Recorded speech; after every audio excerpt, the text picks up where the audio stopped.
Hello साथियों, मैं हूं समर ठाकुर और आपसे बहुत दिनों के बाद मेरी मुलाकात हो रही है ज्ञानम के इस यूट्यूब चैनल पे। तो आज की वीडियो में हम लोग जो हमारे एसएससी के एग्जाम्स में और बाकी जो वनडे एग्जाम्स हैं उनमें हिस्ट्री का एक जो बड़ा इंपॉर्टेंट टॉपिक आता है और हमें याद करने में थोड़ी मुश्किल होती है, उसको आसान बनाकर हम याद करेंगे। मैं बात कर रहा हूं इंडियन नेशनल कांग्रेस के इंपॉर्टेंट सेशंस के बारे में। अब ये इंडियन नेशनल कांग्रेस क्या है, क्या क्या इससे जुड़ी हुई थ्योरीज थी, इसके बनने से जुड़ी हुई थ्योरीज, इसमें वक्त के साथ क्या क्या हुआ, हमारी आजादी के जो आंदोलन थे, चाहे जितने भी मूवमेंट्स थे, मास मूवमेंट, उसमें इसकी क्या क्या भूमिका थी, इन सब चीजों पे आगे मैं कुछ अलग वीडियोस में आपको बता दूंगा। आज मेरा मुद्दा क्या है कि मैं आपको एक छोटी सी कहानी बताऊं और साथ में वो तरीके बताऊं जिससे आपको सारे के सारे इंपॉर्टेंट सेशन कौन से साल में हुए, उनके प्रेसिडेंट कौन कौन थे और उनमें क्या चीजें हुई हैं, एक छोटी सी वीडियो में आपको ये बता दूं। तो सबसे पहले मैं आप लोगों को कुछ यहां पे चीजें बता देता हूं, आपने ख्याल रखना है। चलिए, जिसके लिए हम लोग एक खाली स्लाइड की मदद लेते हैं। चलिए देखिए, तो बच्चों आप सभी को पता है कि हमारा देश भारत जो है आज ये एक देश है, लेकिन ये जो जमीन है, हमारी जो सरजमीन है, जिसे हम हिंदुस्तान भी कह देते हैं, है ना, एक हम लोग ज्योग्राफिकल सब कॉन्टिनेंट, ज्योग्राफिकली इसको सब कॉन्टिनेंट की भी तरह देखते हैं। बच्चों, इस जमीन ने बहुत उतार चढ़ाव, कई राजाओं का आना जाना, बहुत सारी चीजें देखी, ठीक है। लेकिन हमारा देश जो देश बना उसमें हमारे आजादी की जो लड़ाई थी वो बहुत ही अहम अपनी भूमिका अदा करती है। थोड़ा वक्त में पीछे चलते हैं, आजादी से बहुत पीछे चलते हैं, हम बात कर रहे हैं 1857 की। 1857 में हुई क्रांति का आप सभी को मालूम होना चाहिए। 1857 में जो क्रांति होती है, रानी लक्ष्मीबाई, आप लोगों ने सुना होगा, तात्या टोपे, है ना, मंगल पांडे, ये सब लोग जब क्रांति करते हैं तो उस क्रांति के कुछ समय पश्चात क्या होता है बच्चों, कि जो हमारा देश भारत है इसमें इन क्रांतिकारियों को मार दिया जाता है। कुछ क्रांतिकारी फांसी पे लटका लिए जाते हैं, कुछ नेपाल की ओर भाग जाते हैं। बस इतनी बात पक्का है कि ये जो है ये विद्रोह कुचल दिया जाता है। इसके बाद अंग्रेजी सरकार जो है वो एक नए नाम से, अब पहले जो था ईस्ट इंडिया कंपनी रूल कर रही थी, अब भी अंग्रेजों का ही राज है, लेकिन जिसे क्राउन रूल, यानी अब कंपनी को जो मध्यस्थता है, कंपनी को हटा के सीधा जो रानी है वो अब डायरेक्टली जो ब्रिटेन की रानी है भारत पे राज करने लगी। ये राज जो था, ऐसा मतलब देखो, ऐसा लोगों के बीच में धारणा फैलाई गई कि 1857 की क्रांति के बाद लोगों के लिए कुछ ना कुछ किया जाएगा। जो सारी गलती है उसकी जिम्मेवारी दे दी गई, किसकी? ईस्ट इंडिया कंपनी को सारी की सारी जिम्मेवारी दे दी गई। कहा कि ये जो अब जितने भी सुधार हैं वो रानी जी करेंगी और भारत के लोगों का कल्याण होगा। लेकिन ऐसा कुछ जमीन पे दिखाई नहीं दिया। अब जो हमारे वीर क्रांतिकारी थे, जो क्रांतिकारी राजा, क्रांतिकारी प्रजा, ये सब तो दब गए थे। तो अब इस वक्त में बहुत सारी छोटी छोटी अब आवाज उठाने के लिए लोगों ने हथियारों के बजाय नया रास्ता अपनाया, जिसमें आंदोलन, जिसमें पिटीशंस, प्रेयर, ये सब शामिल थे। यानी लोग क्या करते थे, सरकार से अपने हकों की लड़ाई, जैसे आज हम आप देख सकते हैं कॉकरोच जनता पार्टी का जो प्रोटेस्ट हुआ, चलिए ये पॉलिटिकल ओपिनियन अलग है कि अच्छा था बुरा था जो भी था, तो वैसे ही प्रोटेस्ट अब होना शुरू होते हैं, लेकिन वो रीजनल थे। यानी पंजाब के एक पार्टी बन गई, वो पंजाब के लिए काम करेगी, उस टाइम का पंजाब यानी आज का पंजाब, और पाकिस्तान वाला पंजाब भी। बंगाल की पार्टी बंगाल के लिए काम करेगी, मद्रास की पार्टी मद्रास के लिए काम करेगी। यहां पे नेशनल लेवल पे रिप्रेजेंटेशन नहीं थी, तो इसी के लिए एक रिटायर्ड सिविल सर्वेंट थे, वैसे स्कॉटिश थे, आपने याद रखना है नाम, है ना, ए ओ ह्यूम्स भी इन्हें कहते हैं, अगस्टस ऑक्टेवियस अगस्टस ह्यूम्स भी इन्हें कहते हैं। तो बच्चों ये सोचते हैं क्यों ना भारत के लोगों को एक ऐसा प्लेटफॉर्म दिया जाए नेशनल लेवल का, जहां पे भारत के लोगों की जो प्रॉब्लम्स है उनको नेशनल लेवल पे रखा जाए ताकि सरकार उसके ऊपर कुछ कर सके। तो ए ह्यूम जो है ये सोचते हैं कि अब एक पार्टी बनाई जाए। अब इस पार्टी नेशन पूरे देश में काम करेगी, पूरे देश के लिए होगी, तो इसका नाम क्या रखते हैं? नेशनल। और कांग्रेस, कांग्रेस का मतलब क्या होता है बच्चों? कांग्रेस का मतलब जब बहुत सारे लोग इकट्ठा होकर मिलते हैं, मीटिंग होती है, तो कांग्रेस कहते हैं, कहते भाई नेशनल, पूरे देश से लोग आएंगे, आपस में मिलेंगे, एक दूसरे की प्रॉब्लम्स को समझेंगे, मिलजुल के सरकार से बात करेंगे। अब इसे क्या कह देते हैं हम लोग? नेशनल कांग्रेस कह देते हैं। प्यारे बच्चों, क्या कह देते हैं? इसे नेशनल कांग्रेस कह देते हैं। तो इसके लिए लोगों को बुलाना भी पड़ेगा, तो ए ह्यूम्स क्या करते हैं? सभी को बुलाते हैं, पूरे देश में से किस किस को बुलाते हैं? जर्नलिस्ट को, उसके अलावा बच्चों लॉयर्स को, और जो पॉलिटिशियंस हैं उनको पूरे देश से बुलावा भेजते हैं और बुलाते हैं। ये बात हो रही है 1885 के साल की, 1885 का जो बीच का मध्य साल का जो बीच का हिस्सा, उसकी बात हो रही है। आते नहीं, सिर्फ 72 ही लोग आते हैं, ठीक है। ऐसे पहले प्लानिंग होती है कि ये पुणे में सारे मिलेंगे, बाद में ये पुणे में नहीं, बॉम्बे के कॉलेज में मिलते हैं, फिर 72 ही लोग आते हैं। अब इन 72 लोगों में से सारे लोग जो है जब ये मिलते हैं तो एक दूसरे को समझते हैं। पहले कोई इतनी, देखो पहले दिन ही कोई सक्सेसफुल नहीं हो जाता है, ये भी नहीं थे। ये 28 दिसंबर को पहली बार मिलते हैं। पुणे में इसलिए नहीं मिलते हैं, कहा जाता है कि प्लेग, ये भी कहानी कभी सुनाऊंगा तुम्हें। तो भाई 28 दिसंबर को ये पहली बार कहां पे मिलते हैं? बॉम्बे मिलते हैं। तो बॉम्बे में बच्चे जब ये मिलते हैं तो इस कांग्रेस का पहला सेशन का मतलब इनकी पहली मीटिंग होती है, ठीक है, पहला सेशन होता है। अब देखो, बहुत सारे लोग आपस में मिले हैं, अब कोई ना कोई उनका मुद्दा होना चाहिए, तो ये आपस में मिलकर डिसाइड करते हैं कि हम क्या करेंगे, पूरे देश की प्रॉब्लम्स को क्या करेंगे, सोल्व करेंगे। कैसे करेंगे, तो यही मैं आपको आगे बताने वाला हूं। इससे ये आपका बड़ा फाउंडेशन आपके लिए जरूरी। देखिए, तो ये डिसाइड करते हैं कि हर साल के एंड में, ठीक है, 28, 29, 30 दिसंबर जो है ये लोग मिला करेंगे एवरी ईयर, और हर साल इनका क्या होगा, एक सेशन होगा। जिस सेशन में ये क्या करेंगे कि पूरा कोई ना कोई बच्चों पूरे साल में जो भी घटनाएं हुई हैं उनसे जुड़े हुए सॉल्यूशन ढूंढने के लिए अपने कुछ गोल सेट करेंगे, ठीक है। अपने जैसे हम लोग क्या करते हैं, रेजोल्यूशन लेते हैं ना कि नए साल पे ये करेंगे, ये भी रेजोल्यूशन लेते हैं। तो उन गोल्स को हम क्या कहते हैं, रेजोल्यूशंस। क्या कहते हैं, रेजोल्यूशन। आगे आपको समझ आएगा कौन सा रेजोल्यूशन पास हुआ, क्यों हुआ, है ना, उसको क्या कहते हैं, रेजोल्यूशन। अब बच्चों रेजोल्यूशन मुद्दा क्या होगा, देखो बड़े डेमोक्रेटिक तरीके से ही होना चाहिए, लोकतांत्रिक तरीके से। तो इसके लिए कहते हैं कि इस असेंबली में जितने भी मेंबर्स आएंगे, टोटल मेंबर जो आएंगे, वो मेंबर सारे के सारे बाय वोटिंग अपना एक प्रेसिडेंट चुनेंगे, जो इस पूरी सेशन को प्रिजाइड करेगा। जैसे आज स्पीकर होता है उसी तरीके से प्रिजाइड करेंगे। अब यहां पे जो मुद्दे डिसाइड होंगे उसके ऊपर पूरा साल काम होगा, फिर उसकी रिपोर्ट लेके अगले सेशन में आएंगे, फिर अगला क्या होगा, रेजोल्यूशन पास होगा। तो इस तरीके से ये प्रोसेस चलने लगता है, और बाद में ये देश की सबसे बड़ी पार्टी बनती है, और आज भी ये देश की सबसे बड़ी विपक्षी पार्टी के रूप में आपको ये दिखाई देती है। तो ये हम इंडियन नेशनल कांग्रेस की बात कर रहे हैं। यहां से पेपर में सवाल कैसे आते हैं, पूछ लेते हैं कौन से साल का सेशन जो है उसके प्रेसिडेंट क्या थे और उस साल में क्या हुआ था, तो ये याद करना है। तो बच्चों बड़ा आसान है। अब यहां से शुरू करते हैं। तो बच्चों पहला जो सेशन है वो कब हुआ, आप सभी याद रखेंगे, जो पहला सेशन है वो 1885 में, 1885 में हुआ। बी से बिगिनिंग थी, तो बी से याद रखेंगे, बी से बिगिनिंग, तो बी से बॉम्बे, भूलना नहीं है। पहला सेशन कहां पे होता है, बॉम्बे में। बी से बिगिनिंग, बी से बॉम्बे, बी से बंगाली। बच्चे बंगाली लोग ना उस टाइम पे सबसे ज्यादा एजुकेटेड थे, क्योंकि भारत की राजधानी उस टाइम पे बंगाल में हुआ करती थी, कलकत्ता में हुआ करती थी, और बंगाल के लोग बढ़ चढ़ के हर चीज में भाग लेते थे। तो वैसे एक बंगाली थे, WC बनर्जी, वंकेश चंद्र बनर्जी, ठीक है। तो बी से बनर्जी, बी से बंगाली, बी से बिगिनिंग, बी से बॉम्बे, बी और 1885, है ना। तो 1885 को 88 है ना, तो मैं ऐसे बी की तरह इसको भी समझ सकता हूं। याद रखने का तरीका है, तो आपने याद रखना है क्या, और डब्ल्यू से देखो, VC बनर्जी। तो ये बच्चों पहले क्या बनते हैं, ऐसे याद रखना आपने, 1885 2-3 बार देखोगे याद हो जाएगा। 1885 बॉम्बे, VC बनर्जी, बी से बनर्जी, बी से बनर्जी, बी से बिगिनिंग, बी से बॉम्बे, तो बॉम्बे में ही सेशन होता है, याद रखना, ठीक है बच्चों। अब बच्चों इस सेशन के बाद अगली बार फिर से ये लोग मिलते। तो बच्चों इस सेशन में पहले पारसी, यानी पहले पारसी प्रेसिडेंट चुने जाते हैं। आपने याद रखना, पहले पारसी प्रेसिडेंट चुने जाते हैं। वैसे दूसरे नंबर के, तो द से दूसरा, द से दादा भाई नौरोजी। बच्चों बहुत ही फेमस पर्सनैलिटी है ये, क्या नाम है इनका, दादा भाई नौरोजी। बाद में ये समझाते हैं कि अंग्रेजों ने, एक किताब लिखते हैं जिसमें समझाते हैं कि अंग्रेजों ने हमारे देश को कैसे लूटा। आगे बड़ी सारी चीजें बात करेंगे। दादा भाई नौरोजी की बहुत इज्जत थी, आगे जाके सबसे कद्दावर नेता बनेंगे ये, इनके आते ही सब चुप हो जाते थे, ऐसे कद्दावर नेता बनेंगे। पारसी, एक पारसी थे, क्या नाम था, दादा भाई नौरोजी।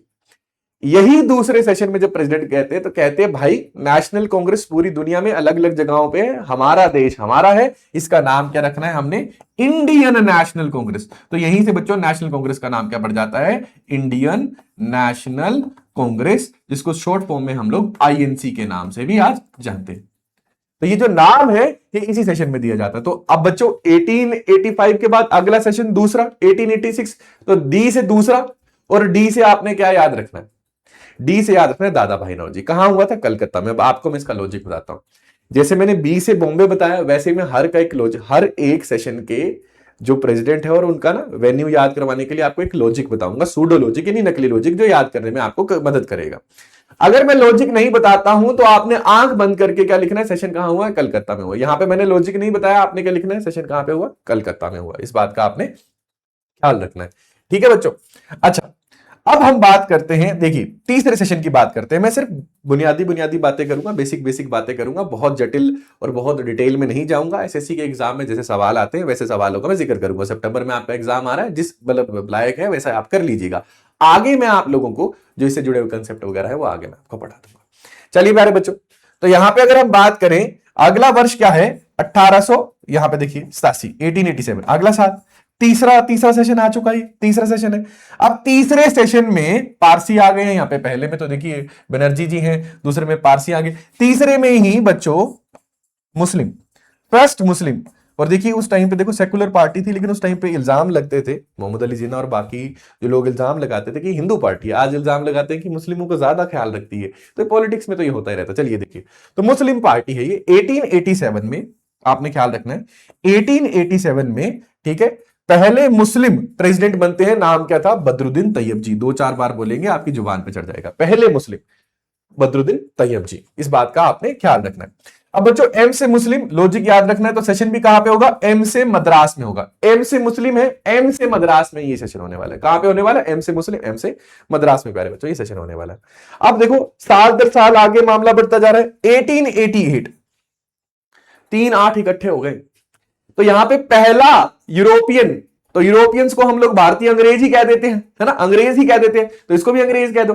तो पहला अंग्रेज प्रेसिडेंट बनता है। पहला अंग्रेज प्रेसिडेंट जो है वो बनता है 1888 में, ठीक है, जिनका नाम क्या होता है, जॉर्ज ह्यूल। अब बच्चों ए से अंग्रेज, तो ये सेशन भी कहां पे होगा, ए से इलाहाबाद में, ठीक है।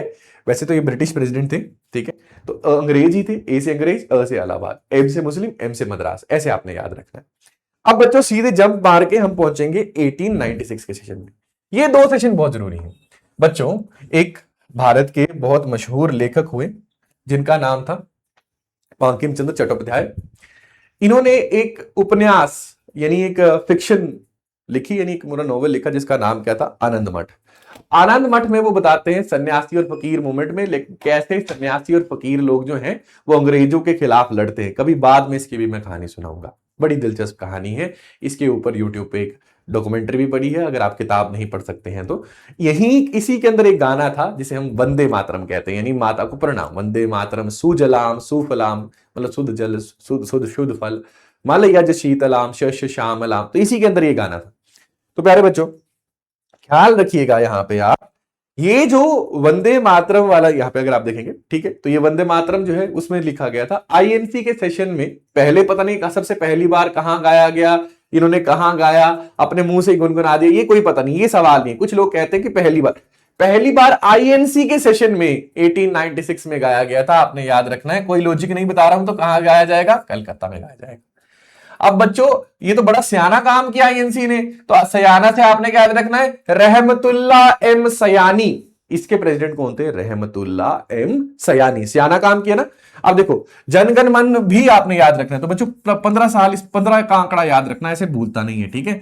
तो इसमें 15 प्लस करोगे तो कितना आ जाएगा, 1911। तो बच्चे 1911 के काम में भगवान समान काम कर दिया, नारायण समान काम कर दिया, तो भीषण काम कर दिया, बहुत बड़ा काम कर दिया। जनगण मन गा लिया था पहली बार आईएनसी के सेशन में। पहली बार जनगण मन कब गाया गया था, याद रखना, आईएनसी के सेशन में। वैसे तो इससे भी पहले गा चुके, जॉर्ज पंचम की जब वो हुई थी, यानी बैठक हुई थी, दिल्ली में दरबार हुआ था, तब भी गाया था। लेकिन आईएनसी के सेशन में, ठीक है, दिसंबर में 1911 में पहली बार गाया गया था। लॉजिक नहीं बता रहा हूं, तो ये कलकत्ता में ही हुआ, ठीक है। और भीषण काम किया है ना, भगवान की तरह काम कर दिया। तो भीषण नारायण धर, कलकत्ता में भीषण नारायण धर पहली बार, है ना। आपने मुझे कमेंट सेक्शन में जरूर बताना है कि ये किसने लिखा है।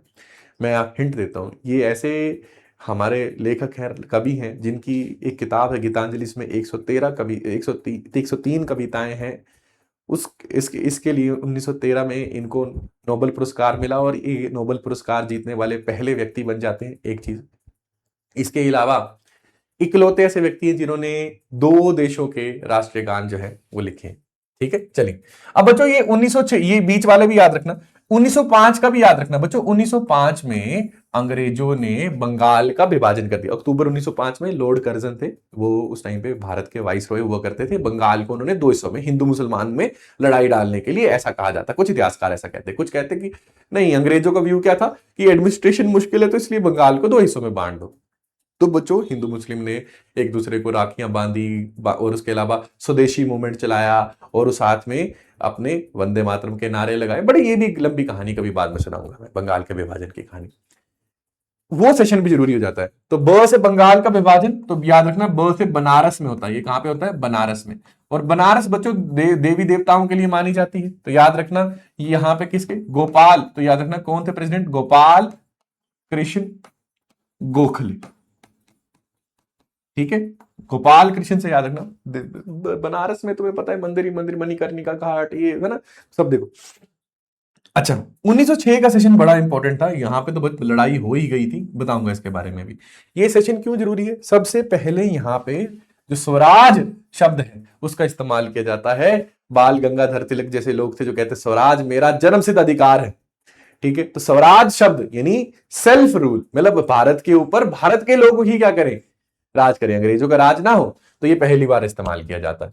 ठीक है बच्चों, तो आपने इस बात का याद रखना। ये कौन है? दादा भाई नौरोजी ही इसका लीडरशिप करते हैं। याद रखना 1906 में भी कौन आते हैं? दादा भाई नौरोजी ही आते हैं। ठीक है बच्चों, दादा भाई नौरोजी ही इसमें आते हैं। बच्चों ये देखो 1907 में कांग्रेस जो है ये आपस में फूट पड़ जाती है। क्यों? कुछ लीडर कहते हैं कि जो स्वदेशी मूवमेंट है वो सिर्फ बंगाल में चलना चाहिए, अंग्रेजों के खिलाफ लड़ाई बंगाल में चलनी चाहिए क्योंकि बंगाल का मुद्दा है। कुछ कहते हैं पूरे भारत में चलना चाहिए। कुछ थोड़े जो थे वो लॉयर्स थे, पढ़े लिखे लोग थे, वो कहते कानूनी तौर से लड़ना है। कुछ कहते हैं नहीं करो ये, मतलब करो ये मरो तो बाद में गांधी जी ने कहा, लेकिन कहते कुछ अग्रेसिव तरीके से लड़ना है, प्रोटेस्ट करने हैं, बहुत सी चीजें करनी है। तो नरम दल और गरम दल दो हिस्सों में, extremists and moderates, Congress get splitted into two parts. ठीक है, एक नरम दल एक गरम दल। ठीक है, आपने इस बात का ख्याल रखना, एक नरम दल और एक गरम दल। ठीक है, तो इसको देखो यहां पे कांग्रेस स्प्लिट होगी ना, एस से स्प्लिट, एस से सूरत। और बच्चों इसको बड़े फेमस नाम से जाना जाता है, इसे कहते हैं सूरत स्प्लिट। रास बिहारी घोष जी बड़े ही नामी नेता उस टाइम पे, हमने याद करने के लिए ऐसे कहना है बिहारी सब पे भारी। बिहारी सब पे भारी, इतना भारी कि किसी चीज के ऊपर बैठ जाए तो तोड़ दे उसको। तो कांग्रेस आपने याद रखना टूट गई। रास बिहारी घोष याद, ये आदरणीय है रास बिहारी घोष जी, ये बस हम याद रखने के लिए हमें मजाक में कर रहे हैं। चलिए ठीक है, तो सूरत स्प्लिट होता है, इस बात का आप ख्याल रख सकते हैं। ठीक है, अच्छा उसके बाद बच्चों 1911 का तो मैंने आपको बता ही दिया। आखिरकार महात्मा गांधी की एंट्री होती है बच्चों। महात्मा गांधी पहली बार 1916 में दिखाई जाते हैं और 1916 में इंडियन नेशनल कांग्रेस के दोनों धड़े, कई सालों के अलग होने के बाद इनको समझ आ गया कि एकता में ही शक्ति है। इसके बाद हम बच्चों लखनऊ में, इसको लखनऊ पैक्ट कहते हैं, लखनऊ में लेप लगा के जोड़ दिया, लखनऊ पैक्ट के नाम से भी जिसको जानते हैं, तो आप इसको याद रख सकते हैं। लखनऊ में ये सेशन हुआ और यहां पे प्रेसिडेंट कौन से? एसी मुजमदार। तो मुजमदार ने मजबूत कर दिया। और एसी अंबिका चंद्र मुजमदार, तो एसीसी सीमेंट भी आता ना, तो सीमेंट से जोड़ दिया, अपने ऐसे याद रखना, सीमेंट से एसीसी मुजमदार। ठीक है, अच्छा बच्चों यहां पे मुस्लिम लीग तक जो है इनके साथ आ गई थी। अब देखो 1917 का याद रखना है। तो बच्चों 1917, ठीक है, 17 में बहुत खतरा, याद रखना। 1917 में जो है क्या हुआ?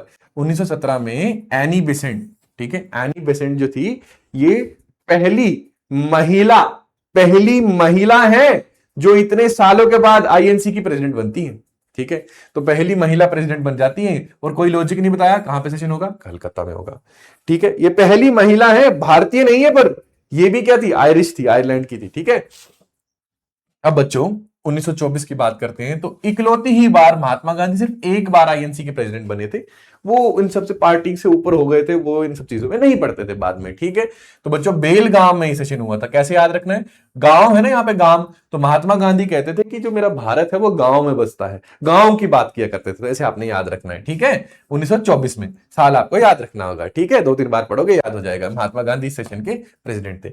उनके अगले देखो, महात्मा गांधी के आगे तो कुछ ना कुछ अच्छा काम होगा ही होगा। तो बच्चों याद रखना, पहली महिला, भारतीय महिला आईएनसी की प्रेसिडेंट बनी। बाद में ये पहली गवर्नर भी बनती है, महिला गवर्नर भी बनती है आजादी के बाद। इनका नाम क्या है? सरोजिनी नायडू। महात्मा गांधी के साथ कदम से कदम मिला के ये दांडी यात्रा में भी चलती हैं। कभी इनके बारे में, सभी के बारे में मैं एक एक करके अलग वीडियोस भी आपको बना के दे दूंगा। ठीक है, अपनी जो डिमांड है आपको, ठीक है, कोई भी टॉपिक मुश्किल लगता है, आजकल एआई का जमाना है, कंटेंट की कमी नहीं है, पर उसको याद करने के लिए आपको एक टीचर की जरूरत पड़ेगी। अगर कोई भी किसी भी टॉपिक, जीके का कोई भी टॉपिक आपको डिफिकल्ट लगता है, कमेंट सेक्शन में जरूर बताना। आपकी जो फरमाइश होगी उससे जुड़े हुए मैं आपको वीडियोस लेके आऊंगा। चलिए बच्चों, तो अगर मैं यहां पे बात करूं तो कानपुर देखो कैसे याद रखो कि कानपुर में सेशन हुआ, तो भारतीय महिला यानी कन्या, उस टाइम पे छोटी थी, कन्या थी, के से कन्या, के से कानपुर में ये सेशन हुआ।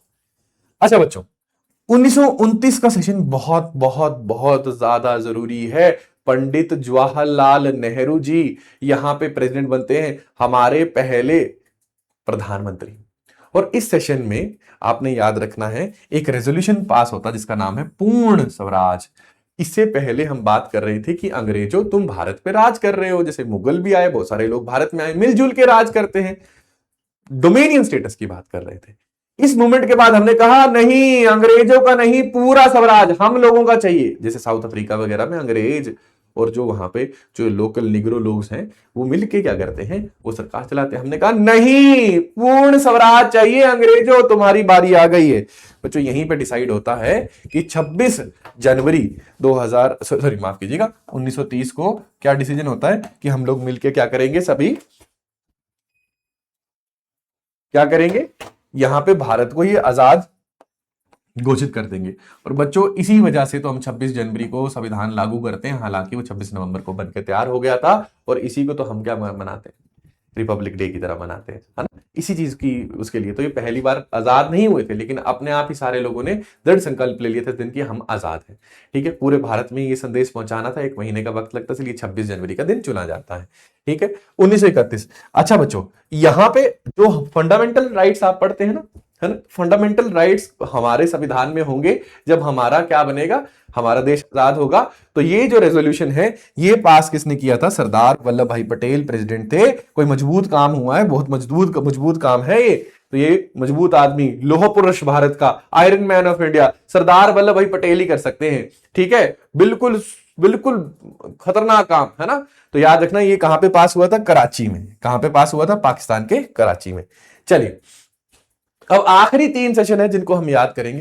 ये देखिए 1938 का और 1900 ठीक है 39 का, यानी 1938 और 1930 दोनों में ही सुभाष चंद्र बोस जो है एक के बाद एक नेताजी बहुत ही पॉपुलर थे उस टाइम पे, ये चुने जाते हैं। पहला सेशन जो है वो हरिपुरा में, दूसरा त्रिपुरी में होता है, दोनों में पूरा पूरा है। ठीक है, हरिपुरा त्रिपुरी।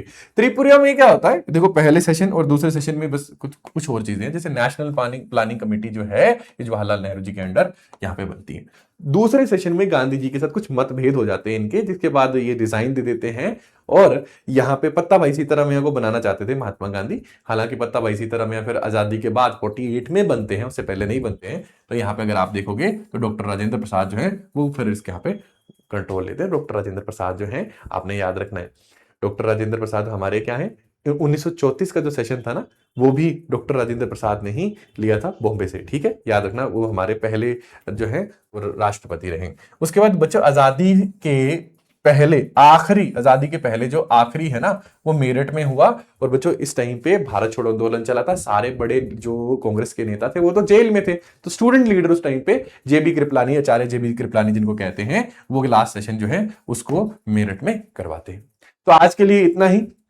अगले लेक्चर में अगर आपको कोई टॉपिक याद करने में, समझने में या पढ़ने में दिक्कत हो रही है, कमेंट सेक्शन में बताइएगा, मैं आप लोगों के लिए उसके लिए एक सिंप्लीफाइड सोल्यूशन लेके आऊंगा।